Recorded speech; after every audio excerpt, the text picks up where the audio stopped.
everybody, this is Boris Schlossberg. Well, it may be a dreary Wednesday morning in New York, but I have an amazingly interesting trading battle for you guys today. And I got to tell you, before anything else, make sure you hit the subscribe button because this particular trading battle is going to be very much worth watching on the rewind.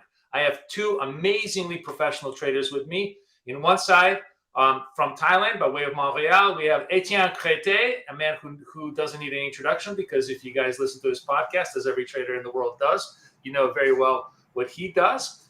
And a man without a face, but with a very, very good trading brain, we have Crypto Miki, also coming to us from North America. Hello, Crypto Miki. How are you? I'm good, Boris. How are you doing today? Good to be with you. Yes, I'm doing great. A lot of stuff going on this week, and today, of course, we're now hump day midweek, but we actually have today probably the most important day on the calendar as far as event risk goes, with the FOMC minutes being released. Yesterday, we had the Fed Governor Brainerd basically echo a very, very hawkish line to the market, which really kind of put a kibosh in all the equity trades. And today we see equities are down. It's, the sentiment certainly looks very, very ugly. Miki, I wonder what you think about that. What do you think about the outlook for equities and how how the Fed is sort of positioning itself in front of the market? Absolutely. So, in my opinion, all this interest rate hikes it doesn't spell any good news for the traditional markets and the equity markets, and you could already see it right now in the bond market as well. As the 5 years up to 2.7%. And the inverted yield curve, all of this has led to a recession. Even the spike in oil has led to a recession, right? We've seen oil spike up to $130 a barrel. And right now, markets are having a quite negative reaction. We did have a nice, double bottom, last week, a couple weeks ago, and then a strong rally, extremely strong rally, I should say, because I believe Apple had 11 trading candles in a row that were all green. Correct. Just begging for a pullback, and this is $1 trillion stock, so this is no small rally. So this was a huge rally, and in my opinion, bear market rallies are significantly stronger than bull market rallies. They come much quicker and much faster. They rip your face off, and right now, we're seeing a top out, in my opinion, in the Nasdaq. As you can see, this trend line right here, this nice trend line acting as resistance right here, and then we flipped as a resistance once again once we got under it. So overall, I think these rate hikes and the amount of debt that the government carries is really going to put pressure on the economy. Interesting. Etienne, what about you? Mickey makes a great point about rallies. If it's a vertical rally, it's actually much more a sign of a bear market than a bull market, because it's bear market rallies that are literally 45 degrees straight up. Bull market rallies tend to be run, pause, much more of a steadier thing. What do you think about that? And do you agree that that's what you're seeing in the markets? Yeah, I'm not so much a fan of fundamentals myself, but in terms of technicals, we see these bounces everywhere in the S&P. So we've seen big up move, big down moves. In my opinion, it's a lot of uncertainty here. A lot of the market's not sure what to expect, not sure what's going on. We had a war, the market recovered really quickly from it, and it's not done yet. So in my opinion, we can expect something down in the future. Just not sure when and what to expect exactly, but it doesn't look too good for now, in my opinion. But what do you think about from a technical point of view that Mickey makes this really interesting point that the stronger the rally, the more likely that is a bear market signal rather than a bull market signal, because it's the V-shaped rallies that are very much a signature of bear markets rather than bull markets. Is that something technically that you've seen in other assets, or is that something that you think is a valid point? I've not seen it that much, but I can understand how true that could be. We had these assets sometimes where price goes up really quickly. Bitcoin, for example, comes back down really fast after too. So that could be a good point. We'll have to see if it happens again this time. Yeah, interesting. Okay. Well, Miki, you brought up the question of recession, and that's actually our first trading challenge of the day today, because you seem to be very much in the camp that recession is inevitable. Can you run me through why you think recession is inevitable at this point? What are your key arguments for it? Yeah. So my opinion is as the Fed raises the rates, the economy is going to slow. And right now we have extremely high inflation, but they're not raising the rates to the point where they can fight inflation and control it. In my opinion, inflation's out of their control now that we're at 7.9%, and they're expecting 8.2% next month. And with rising prices, this puts a lot of pressure on the economy. And with at the same time, raising rates puts a lot of pressure on the economy as well. And I don't think that they'll be able to handle it at this point. They're gonna have to either choose to tank the economy or tank the dollar, and I think they might choose the dollar if they fight rates accordingly. And it's gonna send us into the probably the worst recession that we're ever gonna see. It might even be a depression at this point. So okay, well yeah. that's a very unique view. I don't think anybody is arguing for a 1930 Yeah. step of depression at this I point. mean, you never know what could happen, but like I don't have a very bullish outlook on the traditional markets because of what the Fed has done with monetizing the debt and their monetary policies. I think at low Um, interest rate, I think the whole market has been propped up on a low interest rate environment since like correct. 2008 when they dropped the Hmm. rates to zero, and it was Yes. QE1 and QE2, and then COVID happened, and it was, oh my Right. God, it's like the biggest round of QE we've ever gotten, right? And that's kind of been the Fed's solution to delay the recession, right? You just stimulate the economy by printing more money. Now that we have high inflation, that solution is out of the question. Unless you want, 25% inflation, then you're going to go back to QE, Well, right? the argument, the counter argument to the inflation issue is that some people argue that higher rates will do nothing to curb inflation because inflation at this point is a supply side phenomenon. It's not a function of the fact that everything costs more. It's just simply a function of the fact that we can't produce enough for the demand that we have because the supply is constrained by geopolitical factors, oil, and all the other things that are really not going to, you could put rates to 5%. It's really not going to have any impact on how much inputs are going to cost because they're still hard to get. That's really, the issue. So what do you think, what do you think about that kind of argument? The Fed's That is, monetary policy, yeah, if the Fed did nothing or if the Fed did everything, would have zero impact on inflation itself because it's not a monetary phenomenon at this point. yeah. So that is a great argument because inflation, most people think that inflation is prices rising, right? The Fed has branded it as prices rising, Right, but before right, that, inflation was the expansion of the balance sheet of the money supply.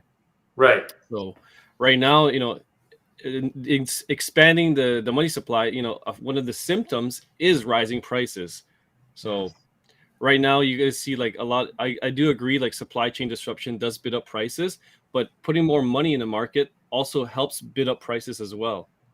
Correct. So when you start to Correct. take that away, then you can let prices start to go down.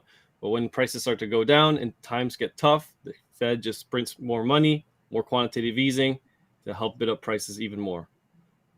Yeah. So, despite the fact that we have record low unemployment and relatively, strong growth on a nominal basis, not an inflationary basis, obviously, Yeah. um, despite the fact that, oil is, well, let's just talk about that. Oil is essentially actually coming back down. We're trading 103 today, basically trading 100 to 105 right now as a balance. What will really convince you that the recession is inevitable? Is it or is it oil going to 120 and holding? And conversely, if oil drops to 80, will you moderate your view of a recessionary scenario? So I've also expect oil to come down to maybe around $75 a barrel, maybe by the Uh, end of the year. But that may not be because like we're headed to a recession. That's probably because like I think the war might come to an end eventually. I mean, hopefully, like I really hope the war will come to an end yes, sooner than later because of course, all of it's us an do. atrocity right now, Of course, and that yes. will help push oil prices down.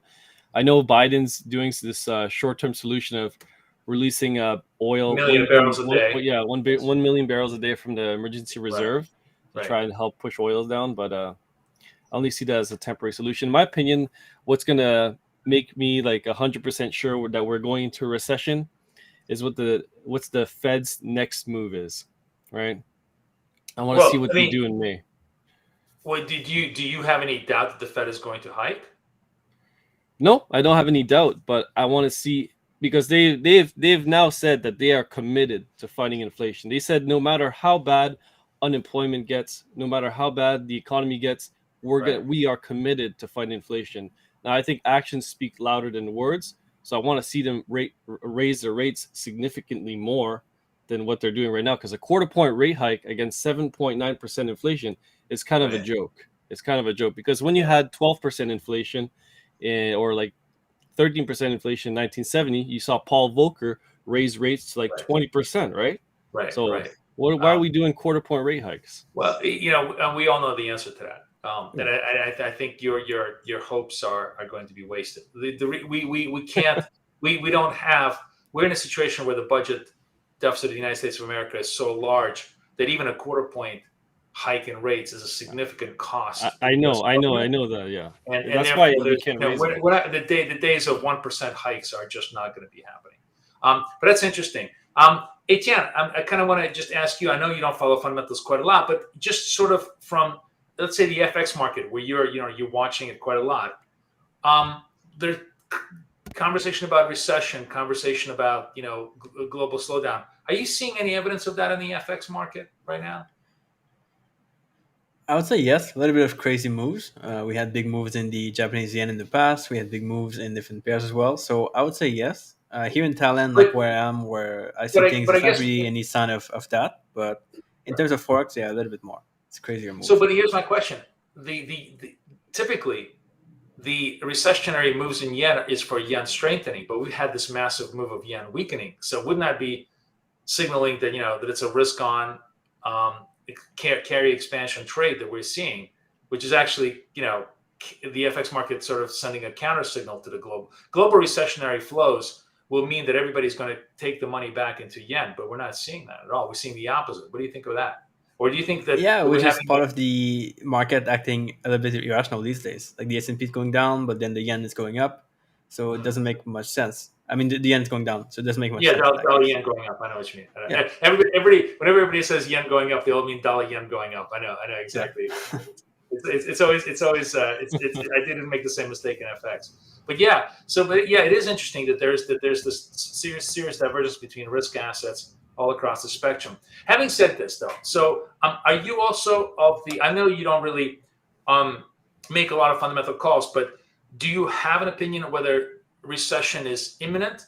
Or do you think that that's a sort of a 50-50 proposition? You really don't have a strong opinion. How's your view on that particular? I think it's probable, like more than 50-50. So it's more probable than not that we have a recession coming soon. How Interesting. much exactly? I don't know. How big? It's really hard to tell. Understood. Okay. But definitely, but sort of maybe 60-40 or even more so. Yeah, So 60-40. Yeah. within that constraint, within that framework, what would be your most highest conviction trade that you would want to make in that in that regime? With what you're What saying would this you morning, I start would like to thinking? go short the S&P. I would probably try to wait for a pullback. Like this morning has been just going down steadily since it opened, pretty much. So I would like to maybe wait for a pullback, but then go short in the S&P. Okay. So on a very short-term basis, you're negative S&P, but even on a positional basis, like if I sort of said to you, your trade for the year forward, would you be comfortable getting short S&P around these levels because you think that we're actually going to be maybe 5, 10, even 15% lower by end of the year? These levels, no. To me, it's like in the middle of pretty much what we had as the high and the low recently. So Mm. I would want to maybe wait for price to go back below the You, 4,200. Then I'll do look you to mind short. if we take a look at your chart? I mean, Yeah, of course, of course. I'd love to see Sure. your sort of technical vision of what you're Yeah, seeing and where. let's see here. Um,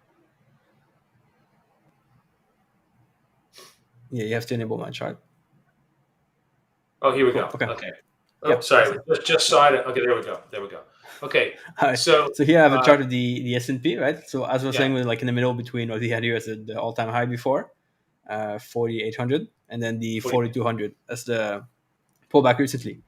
So Right. here, in my opinion, like in the middle of the range, I wouldn't want to necessarily go short long term. And this is Correct. making for like short-term trades in that case. I would want to wait for price to go back to breaking this level, 4,200, to really take long-term short positions. Interesting. In the event we would have a crash or recession. Interesting. Got it. Huh. Okay. So in the near term, we're going to put you short the S&P. You don't have a choice. You have no pullbacks. It's market only in the trading battle. Yeah. So we're going to put you short at the 44.84 level as your opening So trade. I'm going to go short, but I'll try to be careful a little bit, and I'll try to put the stop loss. No, Let's say what I was going to say is, here's one thing you could do, which you have a lot of freedom on, is you can do a probative, you can do a small position now as an entry, and then if it goes up, goes up a little bit, you can add to the position at a more favorable price, scale up with the position. You certainly have freedom to do all that. Yeah, that's good idea. Actually, good idea. Yeah. So what I'm going to do is I'm going to go short here for the first half, then I'll wait for it to pull back the other half, which I'll tell you when it happens, if it happens. Okay. And I'll put a stop loss around here, so 4,550, basically. Okay, got it. Cool. Sounds good. Mickey, talk to me, my friend. Yes, now sir. Now that you're, I'm just gonna call you not Crypto Mickey, but Uber Bear. Very, very shy, I will admit. But I have no problem saying these things that I'm saying because it's what I believe. All right. So, given that, what would be your opening trade today on the market? On the market, well, I would definitely be like in the same camp as Etienne. I would definitely short the market. Be looking for more shorts than longs for sure. But right now, like I know I'm currently in a short from this top level right here on the Nasdaq. But if I had to enter a trade, maybe wait for a little bit of a bounce if we do get one at market open. But I'm not too sure about that. But right now, if we do short, I'd probably just enter a short right away with low leverage and just add to my position if we do come back up here. Okay, it's very possible. We might even do something like this, come back up, retest it, and then start to come down. You never know what could happen, but not very bullish right now. But in the near term, like sort of on the immediate, right now, right now, we'll get we'll get you short Nasdaq. Nasdaq and the S&P. We might bounce at this level right here. I have like a trend line coming in. Sorry, where's this trend line? What do you see? Oh, sorry, not a trend line. It's just it's just a level that I've drawn out. Has proven to be resistance and support a couple times, but right now, if we do get I'm actually curious, the levels that I see, you sort of have these staggered levels. Are these price levels? Are these some kind of derivative levels? They're like a previous tops and resistances. Like you could see this time it was resistance, and then we dropped down. You could see it was resistance back here. Resistance back here, right? And then once we come back, this extends into the future too. So we could get a bounce at the open right now too. Right. So I see this is interesting to me because I see a lot of traders do this sort of historical resistance, historical support levels. Mm-hmm. Sometimes this is you're using hourlies, right? Right now I'm on the hourly, correct? Yes. Right. But are these levels drawn off the hourlies? Are they drawn off the dailies? What are they usually? What do you usually? It depends. It all depends. Sometimes it's drawn on the 4 hours. I'll usually be on the 4 hour when I draw them. I'll look at the 4 hour candles, in my opinion, when I look at them. Okay. Well, can I ask you? Is there a specific reason why the 4 hour is sort of a sweet spot for you? I think for me, like the 4 hour, my trades have worked better once I draw these trend lines, and it's a bigger candle close. It gives you 4 hours of trading, and if it gets rejected on the 4 hour, in my opinion, it's a little bit stronger resistance than on the 1 hour. So can I run you through sort of like your methodology? We have these levels. You obviously have a bias. Do you wait for that bias to be confirmed? In other words, it hits the level, maybe comes off the level, then you trade it, or do you just assume it's going to fail at the level and you have a limit? Like, are you a type of a trader that just assumes your trade is going to work, or a trader that needs to see confirmation before you enter a trade? I might enter my trade usually with a tight stop loss at the resistance level or the support level, depending what kind of trade it is. And then if it doesn't work out, I'll just wait to see how it plays out. If I get stopped out, I'll wait to see how the markets play it out. Sometimes we just blast right through these resistance and support levels. They're not 100%. During a high market volatility, anything can happen, and so at that point, my supports and resistances they don't work too well. No, of course not. But I'm actually curious: is there on that first entry, is there a sizing differential? Like maybe it's half size, or is it generally sort of equal size? But It's usually like a small portion of my portfolio, and then if the trade goes in my direction, then I might start to add more as I go. got it. Yeah, That's what I was driving at. So you have a yeah, small probative size. If it goes your way, yeah. you add to the position. If it Correct, doesn't, correct. you blow Oh, it out. okay, that's the answer you're looking for. Okay, Yeah. I know. I don't. If you're asking, I don't go all in on one trade. Right. Right. Yeah, No, some people. There are some people who trade with just equal portions every trade. Right. They just simply they're like a percentage basis trade. Like if they're 2 to 1, they have a 45% winning. They just every yeah. single trade is equal size. There are other people that really vary the size, and that's the art of trading for them is actually the sizing, not the accuracy. Because obviously, like George Soros was the prime example of somebody who would may have a lot of inaccurate trades, but he would size hugely on the ones that worked, and that's all that mattered. He just won big because he had huge size on the 5% or 10% of trades that were really working. Exactly. So the trades that mattered were big winnings, anyways. Right. Correct. Yeah. Correct. That's interesting.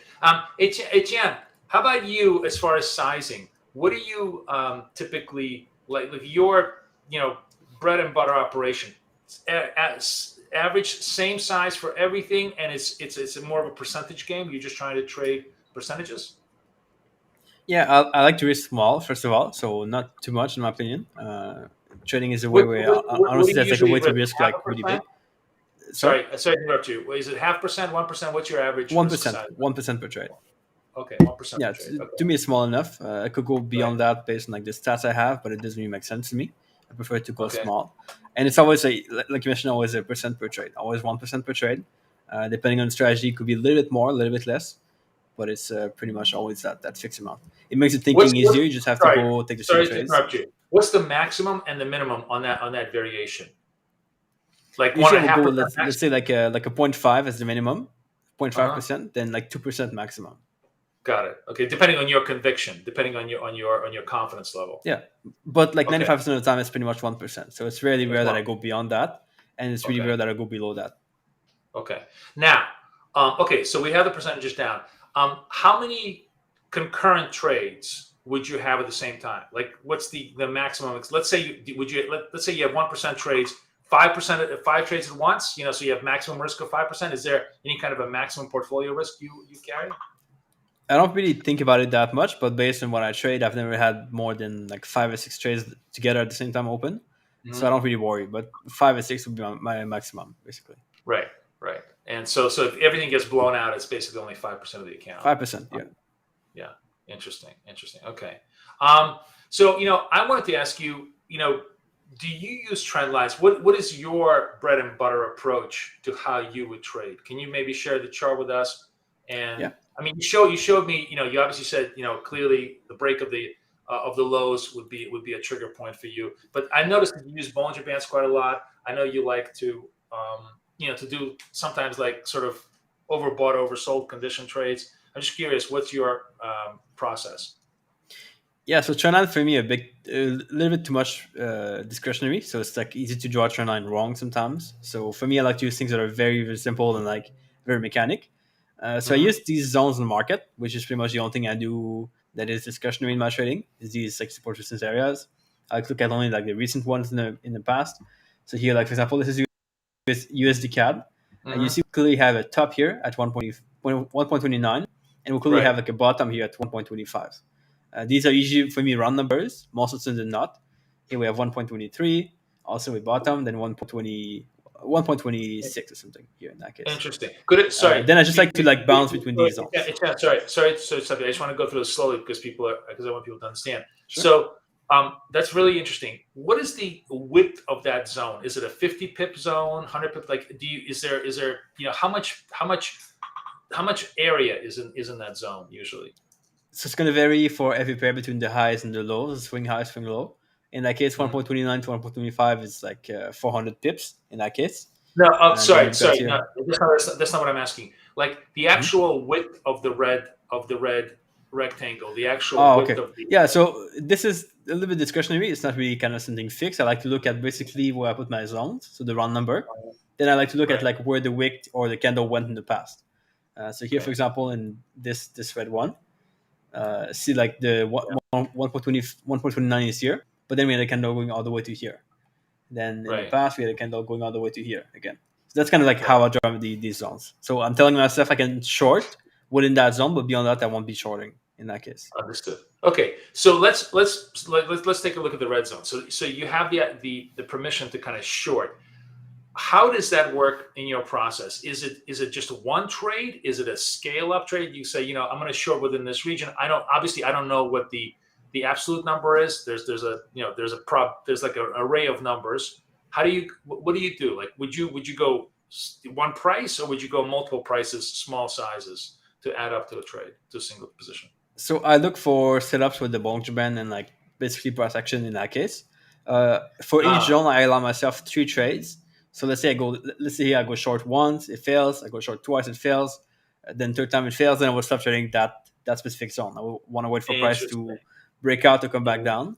Then I'll look for trading again later. Because otherwise you can like add these trades really quickly, and I'll short, but then they all get stopped out in the end and price reverse. There's no point like keeping adding trades to it. Super interesting. So your probability process is with multiple trade attempts. So you have a trade, you get stepped out. You have a trade, you get stepped out. Maybe after 3 trades, you're done. Clearly the market has shown you proof. You're not the kind of trader that says I have a small trade and I have more of a trade, because I guess your view. I sort of trade very much like you in a sense that I think this is obviously a matter of discussion, but I think the single worst thing that traders do is carry losing inventory. That I have an algo whose only function is it coming in. You're wrong. You stopped out. You go back in. But after you've stopped out, you're not carrying any, because it's very easy to talk yourself into carrying very negative inventory, meaning that you're holding a position that is now 100, 200, 300, 400 pips against your opening price, because you've carried that thing all the way through because you thought you were going to be right. It's just so easy to fall into that trap. So that's why I just cut it. And if I go, if it gets higher, I'll short at a higher level. I get a higher level, but at least I cut the first or 2 or 3 bad attempts. Is that kind of your view the same way? Yeah, similar. So the other thing is like when price hits the zones and it's going to reverse, like let's say you're gonna sell at the resistance going to go down. It usually goes like pretty fast. It doesn't like play there for like 3-4 days before it goes back down. So if I'm gonna like take many trades and I'll always stop out in those trades, price probably won't reverse. It's probably gonna just stay there for a while, or it's gonna push back and like break the resistance. So I don't want to be there if it's gonna happen. So that's why I limit myself to 3 trades. Like you see in the past on these charts, if you can bring back the charts. Yeah. Okay. So here, this high over here, right? Price went there, like made a wick one day. Maybe we'll have one trade there. It's possible in all time frames. Then came back. Then we had like this wick. Then we went straight down after. Same thing here after again. Like we went there, we went back down. So it happens like in 1-2 days, maybe 3 days maximum. So there's no point like selling 5 days in a row if you're gonna if price is not gonna reverse in that case. So you basically you sell, you give it maybe a day or two. If it's working, great. You take partial profits, or you'll maybe lock in. But if it's hanging in there, you have both a time stop and a price stop in a way, I guess, right? Time stop, not so much. I'm starting to realize now that when I take trades, the next candlestick matters a lot. So let's say I'm gonna go short here, and then I always put an order like let's say below the low of the candle. So let me see if I can find an example on this pair. Okay, here. So this is a good one. So say I would be going long here in that case. This is my setup with the Bollinger Band and a candle with it. So I'll be going long on this candlestick over here in that case. So the white candlestick was that? Yeah, the white bullish engulfing here, the white candlestick. Okay. Right. So I will put my entry just above the high over here in that case. And basically what I'm trying to find is that this candlestick, the next one here after the engulfing candle, matters a lot in that case. If it's going against the trade, it's usually not a good sign. Usually the trade's going to go back to being a loss. So we'll do like you have a negative candlestick here, it's going to go back like this. Most of the time than not, probably like 60% of the time it's going to do this when you have this bearish candlestick after. Something I found from looking at my trading journal in the past. Pretty useful for that. When you have this bearish candlestick here, it's usually going to continue a little bit more. ideally most often until like at least a 1 hour in that case. So you can at least lock in some profits there, and it's not too risky then. So what I do now is if I have a bearish candlestick next, I will just close the trade. So I might have like a small loss in that case. Let's say we close Right. negative here. I have a small Right. loss, but it's much better than having the big loss because price might not go Right. to the profit anyway. Sure. Sure. Interesting. Really, really interesting. Okay. Okay. So yes, you sort of you let the price action needs to confirm your thesis, and if it doesn't, Yeah, yeah. you lose a lot of confidence in the Yeah. trade. It's interesting, and you For a cut long it. time I didn't do this. For a long time I let my trades run until stop loss, and it's alright to do it. Like it's okay, but then you Right. can optimize things a little bit more by looking at how Sure. the price unfolds. Cool. All right. Well, time is running away from us, so I want to get to challenge number 2. Miki, we've had you on hold for a while there. How are you, my Yeah, friend? no problem. I'm getting some free education from Etienne Yeah, right now. So me too. merci Me beaucoup. too. Me too. That's what I'm trying to extract all his tricks of the trade. But the challenge number 2 is the question is, what should every trader know, and how would you apply it to your next trade? Like, sort of, what is the one really central idea of trading that everybody needs to absorb? What do you think that would be, according to you?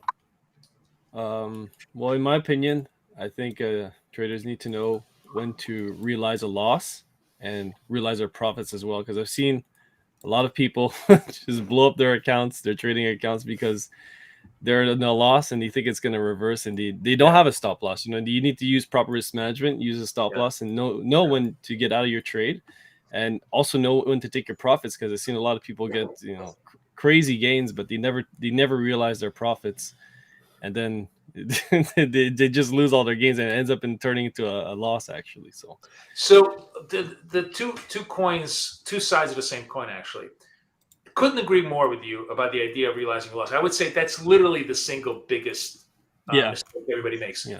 We all make it. Like, we've all blown up accounts because we weren't willing to realize the loss. And there's so many different gradations of that. It's sometimes it's just realizing a partial loss. Like, I had a trade yesterday, and I made this terrible mistake I sometimes do of, like, I should never trade the last hour of the market, because I'm sure you guys know the last hour of the market can be just a one-way trade, and I'm always a fade trader, I mean reversal trader. And if you get stuck with like a one-way trade at the end of the market, you then have to gap between Asia and New York, and you're basically holding positions, vulnerable to gap, and it puts you in a very, very weak position. You don't have a chance for bounces because Asia becomes a whole new narrative, new story. And so my rule is to never get involved from 1,500 hours onward in New York. But of course I did, and I started carrying it, and the trade was like mildly, it was sometimes profitable, sometimes not, and eventually went to just a little bit, not even. It went to about half loss, and I did something which was, I consider myself a growing experience for me. I took the half loss instead of staying stubbornly waiting for the full win, and that worked out really actually well, because afterwards it was just a disaster. And so in other words, it's maybe I gave up like half a day's worth of profits, and I'm going to have to work harder today, but it's going to be, I have to work less hard today than if I was stubborn and waited for a full loss. And I think that's just such a typical thing that most everybody does, which is the inability to take even the small loss, which is actually a much easier thing to do in the long run than a big loss. Again, yeah, that's like you just need to know when to walk away so you can trade another day, right? Because Right. if you don't walk away, you're gonna blow it up, and then you'll never be able to trade. Exactly. Yeah. Now, Also, leaving emotions out of a trade is extremely important as well. So. yeah, well, that's impossible, but at least recognizing that you have the Yeah. emotions is a good start. Now, the second thing you mentioned, which I think is interesting, is leaving money on the table. Like, so people get greedy. So one is fear, and people are just afraid to take a loss. And the other one is, of course, greed. They're just too greedy. They want it all. How do you combat that? How do you combat the idea of, like, how do you make sure that you take at least some profit off the trade? What is your usual process? Again, yeah. So like I would set my take profit, and then my take profit is my rules, right? And you have to follow your rules. So once we hit our take profit area, I'll probably take half off the table. And if the trade keeps going, it keeps running up, then we leave the rest on. But again, if it doesn't, that we'll close out at a lower level, and I'm okay with that because that's Okay. the rules that I operate on. So if you follow Okay. your rules, you should be okay. What kind of an R do you trade with usually? Is it a 1-to-1 R? Is it 2-to-1? What's your the first take profit level? Is that at 1 R? Where do you? Usually, like, I don't know, let's say that it all depends on the trade and then what I'm trading right now. So I don't know. I know. So I knew I entered a trade the other day on a Bitcoin. Right here, we longed at the. I don't know if you can see my Yeah, screen we right see now. it. It's beautiful. Yeah. Okay. So You always have the best charts, Mickey. Yes. yeah, they're the craziest because that's just how I do my charts. But again, entered the long here, and it was crazy because we had this huge green candle, and my first take profit area was this white line right here, which is this major resistance line, as we can see, Right. basically a channel right now. And once we hit that, I had hit my take profit again. Where I knew we had a little bit more resistance coming in at 48,130. From there on, you could take some more off the table, but So, again, if we do but blow past with this, we right. would probably go to Well, 50, 49 to sure. 52,000, and Eh, that would be my second take profit Correct. areas. And given the assumption that it's always organic to the chart, meaning that you're always going to have organic stops and targets because of where the chart is showing you. Still, like in this particular trade, what was your risk on the trade, and what was your your first target? Was it like a 1-to-1 risk, or were you risking actually a little bit more because organically the you really weren't wrong until like a much larger stop? What? Yeah, so since we were at resistance, it was quite a risky trade here, and Yes. we had a big chance of breaking down. But Right. I was just looking at what what was going on the into the markets. I could see a lot of buy orders piling up, Right. and so eventually I caved in and I entered my long two there. Okay. Yeah. Okay. Got it. You could see a lot of on-chain metrics with Bitcoin with all the other exchanges. I don't Yeah. know if you know that. So, but like, I guess what I'm asking is, what price Yeah. did you enter? What price was your stop? What price was your first target? Oh, where was my stop? My stop was really tight on this one because I in crypto you could utilize a lot of leverage too. So I had my stop basically at like 5% loss right there on that trade, and Hmm. my take profit was all the way up here, which we did hit. We did hit. So Okay. So that yeah, was my take profit. this was like a 3-to-1, 4-to-1 kind of a risk Yeah, reward ratio. yeah. Okay. All right. Very good. What about you, Etienne, on your risk rewards? How are your risk rewards usually structured? I usually always have a take profit at 1-to-1, so that's where I look at my profits first. So I would just take Okay. out half the trades there. Then I usually Right. let the other trade run until further, either like when the trend stops. So I kind of like trail my stop loss, Right. or I just look for like a 3-to-1 or something similar. Got it. Now you've interviewed a million traders, some of the best traders in the world. You have like Desire to Trade is of course a mainstay podcast, and everybody who's listening should absolutely listen to Desire to Trade. It's one of the best trading podcasts out there. So you certainly had a lot of very interesting people on your show.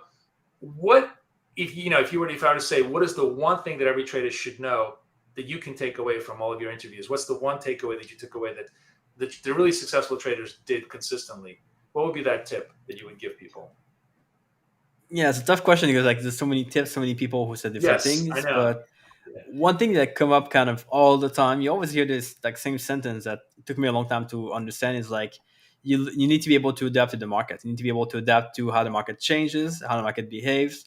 That's a big thing for me personally. Was about understanding like that. There's a lot more value in the context over the setup. Like you can look at like a perfect setup with like the RSI or whichever indicator you want, Wow, but in the wow, context it means nothing. So you need to look at the context, the bigger picture of the that market to determine if that setup wow, works or not. that is such an interesting. That is wow. Thank you. I am actually going to steal that and put it on Twitter in just a minute because No there's worries. a Go lot ahead. more value to context than there is to setup. It's really, really true. I mean, it was certainly true in my own chat room where we've started out with my original methodology being completely counter trend. In other words, we just buy lows, sell highs. And as context developed, as we got richer and richer, more deeper information about what we're doing, it really completely changed into both a continuation. We now actually buy highs, and we don't ever sell lows unless I'm super super bearish on the instrument. But like we generally, on upside biased instruments like Bitcoin and S&Ps and Nasdaq, we will buy highs now, which is so counter, and that's all like you said. derived from context. That the same setup that we had in a different context, gave us completely different view of how the markets behaved, and that's so true. It's really fascinating. So, having that said, we're kind of running out of time, so I want to get you guys into challenge number 2. Given the context of what you're seeing, what's the trade you want to make right now across any asset? FX, crypto, indices, commodities. What do you like out there? Where's the strongest context for your setup? Let's ask you this way: where's the strongest context for your setup today? Okay. I'm not so sure about this one, but I think I'm gonna go long Ethereum in that case. It looks scary on like a daily chart and a bigger picture. Okay. Maybe we but can on a let's take forward look at chart. your chart. Okay. Yeah. So actually, let me just go back on the daily. Yeah. By the way, it kind of looks like. Sorry, before you start, what I find very interesting, you have this tripartite view, which is a 5-4 daily. Is that your? Actually, it's usually, so this is the 5 I was looking at, but it's usually for myself daily, then forward, then 1 hour. So this one will be a 1 hour usually. Okay, got it. So it's hourly 4s and dailies that gives you your view. What is and sorry, is that some kind of proprietary blue triangles over there? No, I showed that before here on the battle. It's basically they set up with the Bollinger Band. It's basically an engulfing candle with the break of the Bollinger Band that I look at. So when we get to the top of the line, in this case, you have that as an indicator without the Bollinger Band. In other words, so I can have the Bollinger Band or not. Right, I take it off. Sometimes I have it. Depends, but it's the same thing. Yeah. Right.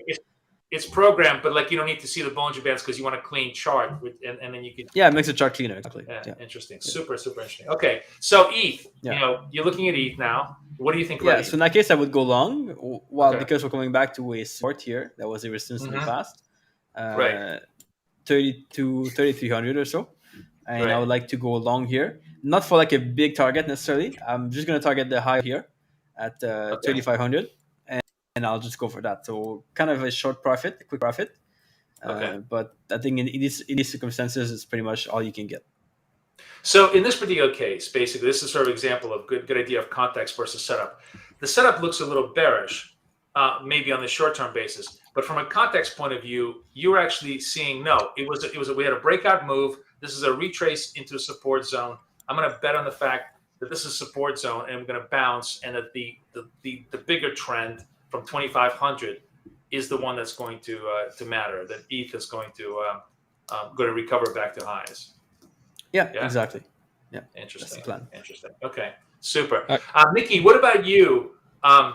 Given your sort of pro tip ideas and where you think the best ideas are. Actually, to go with just want to go along with Etienne's trade right here. I could see that Ethereum. We could see it was resistance, and then we flip the support right now. So it's actually not a bad time to enter a long on Ethereum. Also, we have, we talked about it at the beginning of the show. We have the Bitcoin conference coming in today. So, that could spark a lot of new investors to buy in, prop up the price. Once these Bitcoin conferences start, usually sometimes you get huge moves in the Bitcoin price rising up very fast. And that entices a lot of people to start buying Bitcoin too, as well. But then again, it could quickly reverse, which is something we've seen in the past during the holidays when everyone goes, during the Christmas break. We saw the Bitcoin price shoot up very fast, and it kind of shows you like everyone's showing like, oh, I invested this in Bitcoin over the year. Look how much money I made. Look how much it's up today. They get all their families to invest, and then right after that, it reverses down. So it's very possible we have a sharp rise to 3,600 for Ethereum. But for me right now, I'd probably be looking for Bitcoin. Right. Can I ask you a question? I mean, just regarding your charts, is it something that you like? These annotations. Is this something you do? Like these are all manual annotations. You sort of really take your time to mark. Yeah. I don't rush into my trades, and I just I draw them out to fit the best levels. Right now, I would say like the smaller ones right here, they work better on a shorter time frames. Right. Again, we tried to chance along right here the other day and kind of closed that break even because it's chopping sideways, so it looked like we were going to go lower. But I notice how you mark the trend lines with the actual price levels, so they're very visible. Oh, this is for my my subscribers so they can see they Ah. can see it better sometimes. Okay. Well, you know, I I think I gotta become a subscriber just for the charts, because just I've never seen more. Wouldn't you agree, Etienne? These are the most beautifully annotated charts. They're so intuitive. You just go, oh yeah, this Yeah, I this actually looks would like great. these charts. The thing is, I need that for my trading too. It's pretty good. Yeah, I think we found Crypto Mickey a new avocation. We're gonna turn him into a Thank you. chart annotator, Chart designer. chart The designer. the Uber bear. The Uber bear, right? Exactly. They're beautiful. Okay, so both of you guys, interesting. Both of you guys long ETH. Super. You're right. There's some interesting possibilities here. Of course, perhaps maybe ETH is going to do some kind of an announcement about Ethereum 2, whether they're going to be able to move to proof of stake protocol, which certainly is going to create lots of rushes into the whole idea here. Is those people who are not following crypto very carefully, is we need to minimize the climate change footprint from all of these protocols, which are very, very energy intensive. The big push here has been to turn Ethereum into proof of stake protocol, which requires far less energy consumption to verify all the transactions, and also will make it less expensive to verify transactions. It's been a hard, long slog technically, but that'll be interesting to see if maybe they have some news on the Bitcoin stuff. So that certainly could provide a catalyst and push for that. So we're kind of running out of time, and we have one more challenge to go, which is kind of a longer term challenge, or the next weekly challenge week ahead. And we kind of go back to where we started before, which is, I think with Miki, your view, we have the FOMC minutes today, and given your view that the FOMC is going to have to be hawkish, the Boehner kind of maybe let the cat out of the bag. I mean, wouldn't you be utterly surprised that after Boehner's comments yesterday that the minutes would be dovish? Because it would seem to me that she knew very well they talked about this in the minutes, and she's probably communicating what they were already discussing. I would find it shocking if the minutes were dovish, which means that if the minutes are hawkish, that's negative risk. And is that how you would be looking for the market next 5 days? Well, yeah, like I would be definitely surprised if they're dovish. It would show like they think that inflation is going to come back down to their 2% target, which in my opinion it's not. We're pretty far away. I don't think anybody seriously thinks that. Right. Pretty far away from that now, but right. Again, I think they're all doves at the Fed because, again, the inflation's out of control. The rates are very low, and like you said before, there's too much debt to actually raise the rates to super high levels. Right. So that shows you that it's a significant problem now. We're probably headed towards stagflation. So.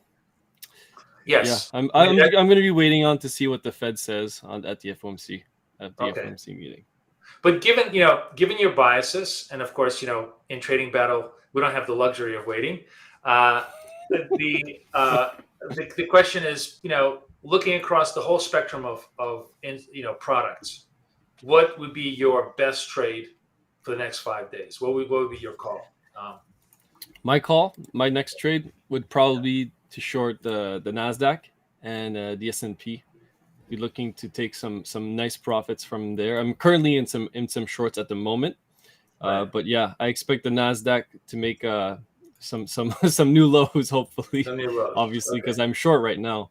And so can we just explain to people, why particularly Nasdaq is so sensitive to higher interest rate structures and implicitly to that lower growth?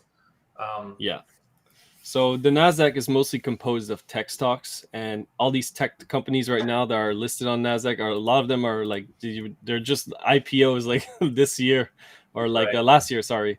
So you can see that they have very little trading history, and they've just started up. So it's a lot of borrowing, right? They've borrowed a lot of money, and with rising rates, that makes the cost of borrowing increasingly higher. So they have to discount their earnings in the future, and there are a lot of them are not even profitable right now. So it's just going to take them longer to get profitable. So you have to discount the stock. Right. And you can see it right now. I think like Rivian Motors, they had that IPO and it shot up like crazy. I remember like 100% or something like that, 86%. And then from there on, it was just a downward spiral Yes. because they're not even in a production right now. So Yeah. how can you have a $100 stock price with a company that's not even producing anything? Right.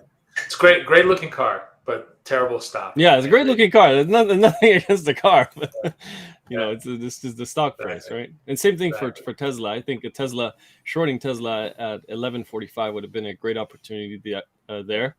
Yeah, you can see right there we got some nice resistance levels, and if we do come down, hopefully you can make some nice gains. Yeah. Well, shorting Tesla is always very risky, mind you, because Elon Musk can move the price. Correct. But yeah, no, I agree. And now we can trade Twitter as a derivative of Tesla, right? Yeah. Twitter's a whole different animal now. Exactly. Etienne, what are you thinking? You're looking, I kind of want you to make an FX trade for me because I know you're an FX specialist. That's what I have in mind. Sure. Yeah. So two trades I have in mind. First one is on USD Singapore dollar. And basically, I just have a setup that I'm usually trading with the Bollinger Band that appeared here the candlestick before, so like 4 hours ago. Now this candlestick is going to close in like 8 minutes. That's good. It's bearish now, so in the direction of my trade. So I just want to go short here, straight at the market. And I'll put my stop loss just a little bit above the high. So we'll look like this over here. Stop loss above the high here. And I'm going to target a 1-to-1 for my first take profit, like I usually do. Then the other one, I'll go with like at the low here. So roughly 2-to-1 in that case. Great. So that's the first trade. Also based on the daily resistance at 1.36. Second trade is going to be on Euro CAD. And Euro CAD on a daily chart is breaking out of its support. So 138, which was a round number. It kind of stood there for a couple of days. It went back. It was above a little bit, then came back down. So a good sign of a breakout here, in my opinion. And now price is starting to pull back on the 1 hour chart. So to me, that's a good place to be able to take a short in that case. Not too strict with the stop loss because it's in a pullback and we have no proof it's going to go back down soon. So I'll just put a stop loss like quite wide, somewhere around here, 1.375. And then towards that zone. That's a zone for you. That was a support. Yeah, so that was a support that's been broken. So that's going to turn into actually resistance now. So got it. Yeah, cool. So that would be a plan to go short in Euro CAD and short in USD Singapore. Got it. Very good. Interesting. I'm a big CAD bull, so I think that that's an interesting position for the next week ahead. We also, I think we have Canadian employment coming up this week, right? Because they're a week behind us. I think. I believe so. So that that could be a positive catalyst for them. Mm-hmm. Should be interesting. Okay, I mean that sounds great. So we're kind of running out of time. I want to just take a few minutes, and Etienne, we'll start with you. Tell us a little bit about what you do, even though everybody knows, but it's still nice to let everybody know. And then maybe just tell us a little bit about the charity you're trading for to see how it goes. Yeah, so I'm a Forex swing trader. My passion is to be able to help people kind of get more freedom in life by trading, making trading happen. So I help people do that. I trade for myself as well, mostly swing trade. Do some algo as well a little bit. And that's pretty much what I do. So I travel around the world a lot. I do videos to help people, podcast too. And yeah, that's pretty much it. Well, you're a little modest. You have a big podcast. It's called Desire to Trade. Almost every trader who's ever been a trader has been on this podcast, more than once. And as I say, how often do you do this? Once a week you drop a podcast? Once a week, for the past, for the past 6 years. Right, which is just that's a lot of work, my friends. And there's some just golden nuggets in those podcasts. I highly recommend you guys go to his YouTube page and listen to his podcast every single day. I mean, or every while. I listen to every new episode that drops. And you're trading for Make-A-Wish, which is a great Make-A-Wish again. Yeah, I supported them in the past 2 trading battles I traded in. So this is the 3rd time now, and hopefully they get some more funds to do some cool things. Great. And just a review of all your positions: you are short dollar SIG, short EuroCAD, long ETH. And then I think it was short S&P, right? Just sort of like those. Yeah, exactly. All your positions, and of course, everybody, be sure to subscribe to the Trading Battles, and so that we can update you on how these trades evolve over the next 5 days and see who's going to be the winner of this particular contest. And now let's finish up with crypto. Miki, my friend. Yes, sir. I don't. You should steal. And I guess Disney is going to sue you if you put little, mouse ears. Yeah, I know. Yeah, that's a few of my subscribers have recommended me to do that, but Exactly. I know I'm a little bit scared of a lawsuit, so Exactly. I'm not going to do it You yet. don't want to be sued by the mouse. So, first of all, the question is, you're short Nasdaq. So I wanted to ask you, what is it that you do? Like you said, you have subscribers. Do you have a newsletter service? Tell us a little bit about your offerings. Yeah, so I make daily updates on the market every single day, even on the weekends, because the crypto markets never close. But I make a one video every single day. The crypto markets are open because the crypto crypto markets are open 24/7. So I make a video every single day, and right after work, just dive right into it. Wow. And is it a 10-15 minute video? Do you go like what markets do you cover in your videos usually? Yeah, so usually I'll start off with crypto because I am a crypto channel, and then after that I'll dive into indexes, stocks, what happened during the day, what happened in the traditional markets, how it affected cryptocurrencies that day, and then I'll usually end off with commodities and precious metals. Okay. So that's usually my routine. Do you make any positional calls on those videos, or do you just sort of say like, this is where I would be selling if we get to this resistance? Yeah, usually I'll say like this would be a good area to enter at. Mind you, like pay attention to what other markets are doing. Just don't blindly follow my calls. You also have to know when to enter, right? So that's why I try to educate people at the same time. And I have a Discord with like around 2,000 members. And then they can learn from there every single day. We have some really good traders in there, so they help me when I'm at work. Great. They manage. And the majority of your trading focus is in the crypto market, right? It's sort of like it's mostly focused on the crypto market right now. I'm expecting like as a little bit of a in the coming months, I expect Bitcoin to come down significantly more. Same thing for the traditional market. So I expect everything to be lower as the Uber bear. Right, you're truly the Uber bear. You're like the Grim Reaper. You can bring me back on in 6 months. We'll see what happens. How like what is that thing that they use? The Grim Reaper that he's got that yeah. I know what you're talking about. You need to put that as an addition to until you turn bullish. You need to have that as your logo for the time being. Yes, sir, I will. And you are trading. Which charity are you trading for? Just to let us know. United Way. We are trading for United Way. Right. Another great. And, they help support our local communities here in Canada, and I really appreciate that because I know some people are going through hard times right now. Sure, absolutely. Great.